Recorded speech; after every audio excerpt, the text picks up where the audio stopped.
Bonjour à toutes, bonjour à tous. Donc je vous présente aujourd'hui la place de l'infirmier à domicile et de l'infirmier en pratique avancée dans le parcours du patient atteint de troubles cognitifs, parce que c'est ma double casquette. Je suis encore infirmière à domicile et également nouvellement diplômée infirmière en pratique avancée en son pathologie chronique stabilisée.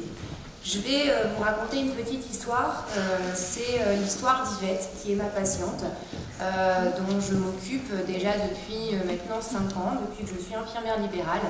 Yvette, je l'ai connue avant, car c'était la grand-mère d'une très bonne amie. Et je voulais remercier la compagnie de théâtre qui a joué avec une justesse ce cheminement, ces troubles qui avancent et qui m'a fait vraiment penser à elle, comme quand j'ai écrit ce diapo, parce que voilà, progressivement la maladie s'est installée et Yvette s'est ancrée vraiment dans son passé et vraiment tout ce qui est chanson, je vous en parlerai un peu plus après, et ça a vraiment fait un gros ressenti pour moi. Alors, donc l'infirmière à domicile, elle a plusieurs rôles. Elle a un rôle d'abord sur prescription médicale. Elle intervient soit avant l'apparition des troubles, parce que l'infirmière passe peut-être pour la glycémie capillaire, l'adaptation de l'insuline, et elle peut être aussi, comme le disait tout à l'heure le professeur Le Triard, le premier maillon qui peut repérer aussi l'apparition de ces troubles cognitifs. Et après, effectivement, la prise des thérapeutiques est compliquée. Donc on intervient sur prescription médicale, sur l'administration et la surveillance de la prise des thérapeutiques, et aussi sur la vigilance à l'introduction de nouveaux traitements, avec l'hypotension orthostatique, sur des troubles qui pourraient apparaître à l'instauration de nouveaux traitements. Et on va être la première vigie à pouvoir le rapporter au médecin généraliste en disant attention, on a mis en place ce traitement-là, attention, il se passe ça, est-ce qu'on ne pourrait pas essayer de revoir, vous pouvez pas essayer de revoir les choses. Et puis on va essayer aussi, dans l'introduction de ces traitements, on va aussi voir si la galénique est bien adaptée aussi aux patients, parce que au plus l'évolution va arriver, et plus on va avoir des troubles de déglutition, et il faudra aussi adapter la forme galénique des traitements. Il y a aussi également, avec l'évolution des troubles cognitifs, on va aussi avoir une dépendance, et maintenant il y a le bilan de soins infirmiers, le fameux BSI, qui depuis le 1er janvier 2022 est étendu à la santé des patients dépendants, quel que soit leur âge. Donc l'infirmière va effectuer une évaluation de l'état de santé du patient pour effectuer un plan de soins infirmier personnalisé, ceci pour 1 an. Et donc il y aura la prise de tension, la prise de pouls, l'apparition de troubles comportementaux, les hallucinations, et aussi essayer de rechercher les troubles de déshydratation.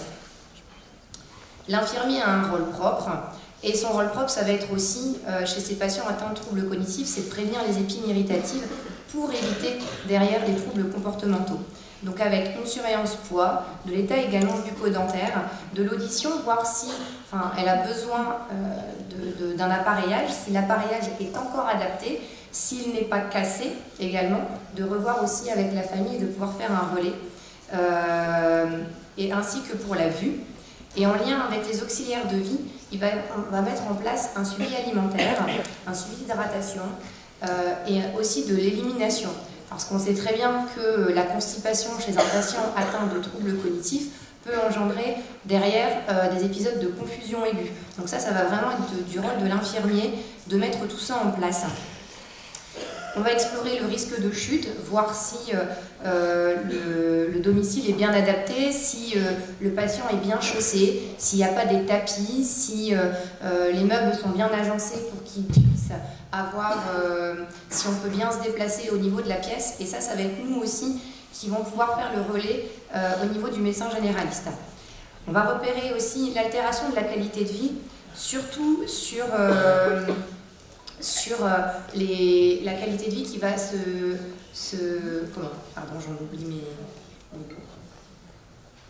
qui va très vite s'altérer. Ça va être nous qui allons être en première vigie en disant au médecin généraliste attention, les troubles comportementaux arrivent de plus en plus souvent, attention, monsieur ou madame est vraiment triste, on est face à de la mélancolie.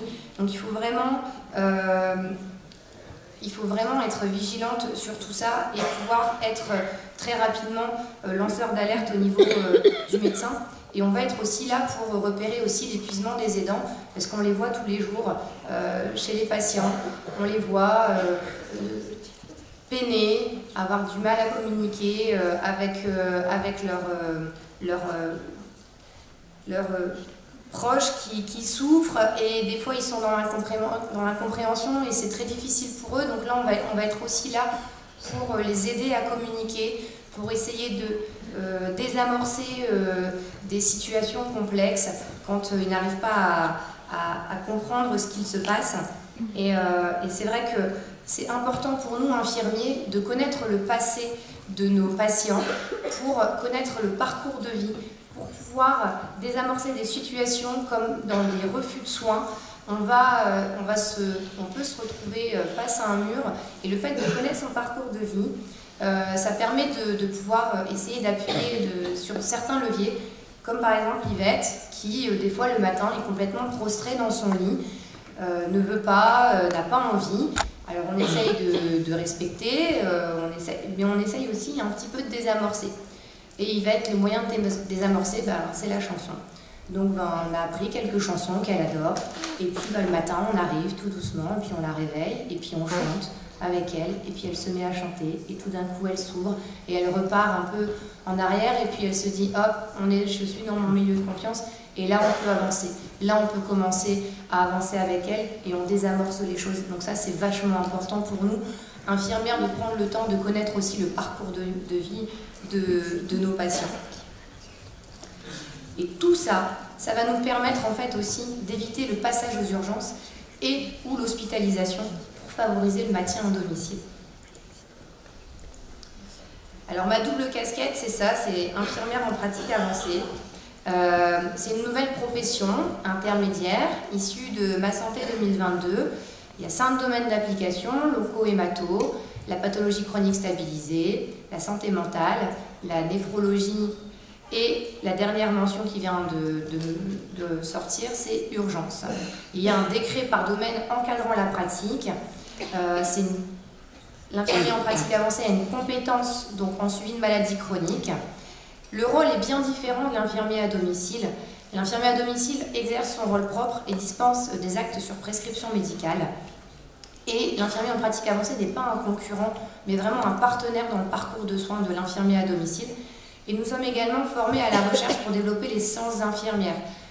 Vous les médecins, vous avez un savoir, vous écrivez, vous publiez. Nous les infirmières, on a un savoir, on a un savoir-faire également. Et une grande difficulté sur nos sciences infirmières, c'est que on n'était pas formés forcément à la recherche. Et l'infirmière en pratique avancée est formée à la recherche pour développer les sciences infirmières. C'est une infirmière en pratique avancée, c'est d'abord 3 ans d'études infirmiers en métier socle, ensuite 3 années d'expérience professionnelle, pour enfin 2 ans d'études en faculté de médecine. Une infirmière en pratique avancée ne pourra pas exercer en pratique avancée sans ces 3 années d'expérience professionnelle. Donc il faut au minimum 8 ans avant qu'une infirmière en pratique avancée puisse exercer. On ne veut pas être des mini-docteurs et on ne veut pas non plus être des super infirmières. De manière synthétique, en France, le diplôme d'état d'infirmier en pratique avancée autorise à mener un entretien, une anamnèse, un examen clinique, une évaluation, une conclusion clinique et une surveillance. En aucun cas, nous ne posons de diagnostic. Notre compétence est dans la maladie chronique, nous ne sommes pas dans la pose de diagnostic. Nous pouvons également renouveler ou adapter des prescriptions médicales en coordination avec le médecin généraliste. On peut demander des actes de suivi et de prévention selon une liste bien établie dans notre décret de compétences, et également pratiquer certains actes techniques sans prescription médicale, type ECG, EFR, et prescrire des médicaments, des dispositifs médicaux non soumis à prescription médicale, type lit médicalisé, chaise de douche. Voilà. Et prescrire aussi des examens de biologie médicale ou d'imagerie. L'infirmier en pratique avancée est arrivé aussi sur une problématique. Les professionnels de santé sociaux et médico-sociaux font face à des situations de plus en plus complexes en termes de polypathologie, en termes de difficultés sociales, en termes d'isolement. Et ce nouveau métier est bien connu dans les pays anglo-saxons. a déjà fait ses preuves dans les parcours de soins et il va vraiment travailler au sein d'une équipe de soins coordonnée par un médecin. On collabore avec le médecin via un protocole d'organisation.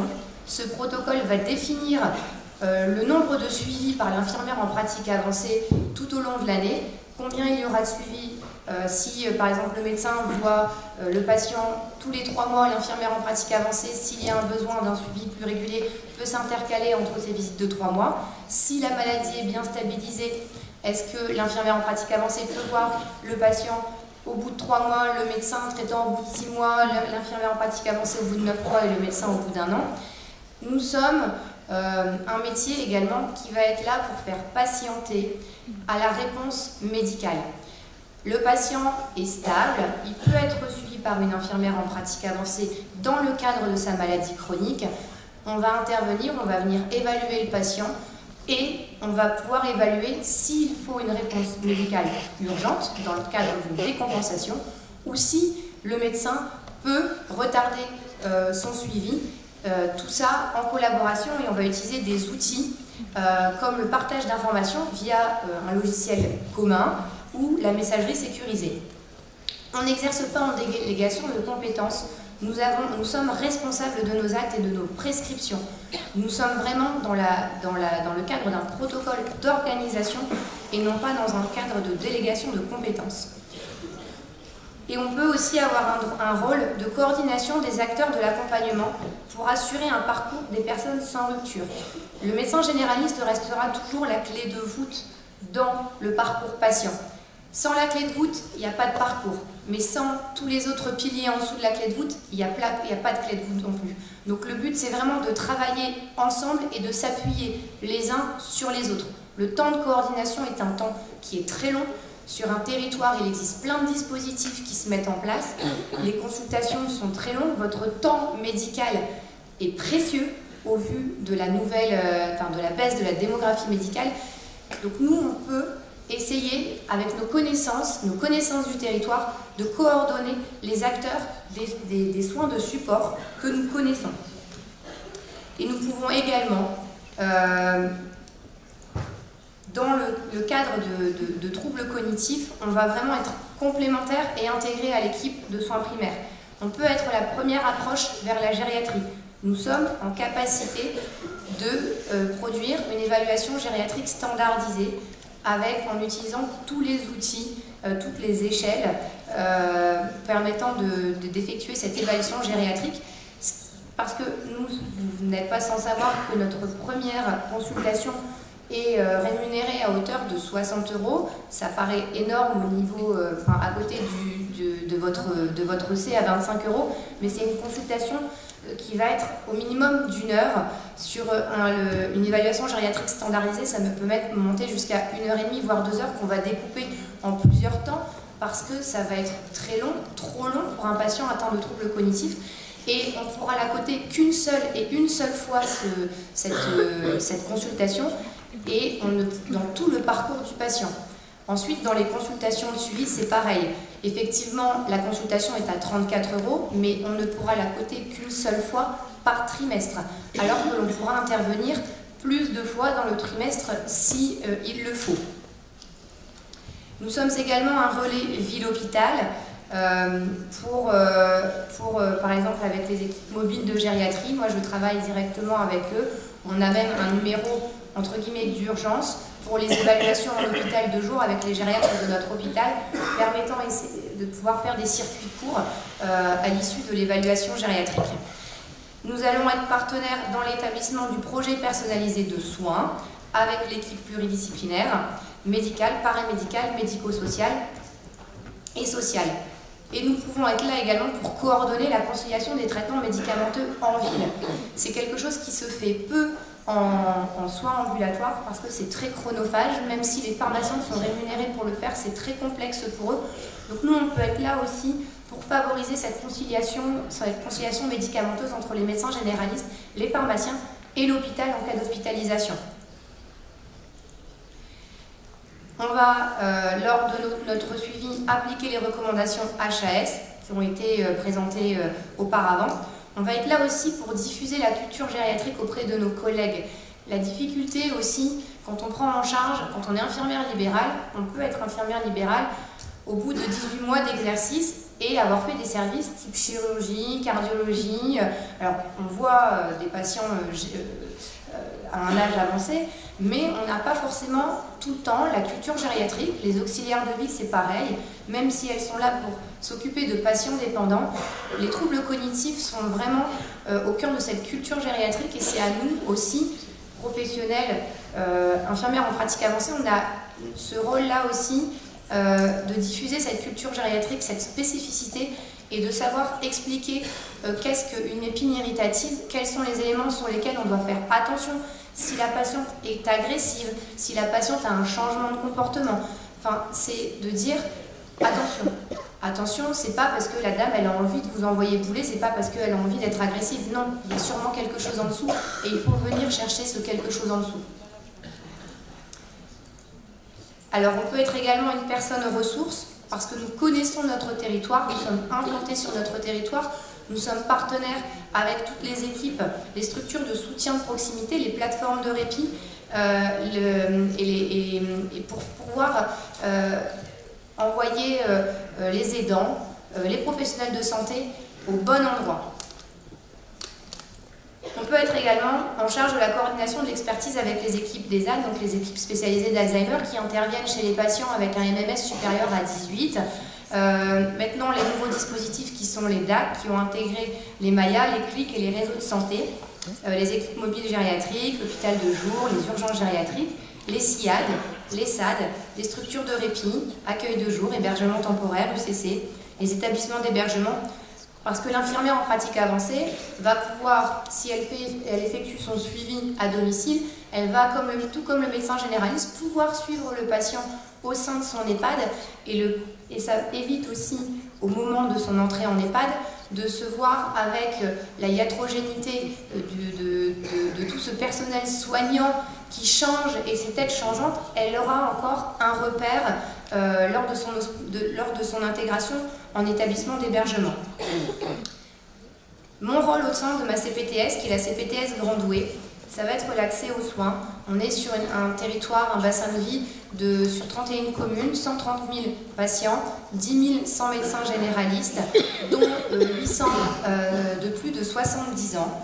Donc notre rôle aussi est de pouvoir permettre de l'accès aux soins en déchargeant du temps médical sur les maladies chroniques, permettre aux médecins généralistes de pouvoir s'occuper plus d'aigus et également de faire des visites à domicile qui sont fortement chronophages. On peut également être, voilà, l'infirmière va à domicile, peut évaluer le domicile et ensuite en référer au médecin généraliste. Donc le rôle de diffusion de la culture gériatrique, l'analyse des pratiques professionnelles, la collaboration avec les différents acteurs médicaux, paramédicaux, médico-sociaux et sociaux du territoire. On met les partenariats en route. J'ai fait mon stage au sein de la CPTS pour pouvoir être connue, pour pouvoir connaître tous les dispositifs qui sont en place sur mon territoire, pour pouvoir être vraiment une ressource pour les autres. Nous sommes en train de travailler également avec l'hôpital de Douai, avec les gériatres, pour être un relais consultation mémoire, parce que voilà, les patients vont en consultation mémoire, des fois n'ont pas de médecin généraliste, et qu'est-ce qui se passe après et comment ces patients sont suivis. Donc les gériatres trouvent qu'on peut avoir également notre rôle de lien entre la consultation mémoire, entre la ville et l'hôpital. Et également, au niveau de la recherche, on est en train de monter un article 51 sur cette prise en charge des patients de plus de 70 ans sur le territoire. Voilà, il faut qu'on travaille tous ensemble et on a la chance également d'avoir un interne en santé publique au sein de notre CPTS pour pouvoir évaluer tout ce qu'on peut mettre en place et les indicateurs. Il ne faut pas oublier que le patient restera au cœur du parcours et que tous les professionnels de santé vont graviter autour et on va tous travailler ensemble en exercice coordonné. En conclusion, je vous mettrai juste une tribune qui est parue dans Le Monde le 10 décembre 2022 quant à l'implantation des IPA. Je sais que pour vous en ce moment c'est compliqué, vous médecins généralistes, Le changement fait peur, cette nouvelle profession d'infirmière en pratique avancée fait peur, mais vraiment diversifier les portes d'entrée du système de santé n'est pas créer un système à deux vitesses, mais bien de proposer une offre de soins globale et collective, le bon professionnel au bon endroit, au bon moment. Patients, professionnels de santé, décideurs, avançons ensemble. L'heure n'est plus au corporatisme, mais à la diffusion de l'approche coordonnée et globale en santé pour une meilleure efficience des soins au bénéfice des patients. Seuls nous pouvons faire si peu, ensemble nous pouvons faire beaucoup. Merci de votre attention.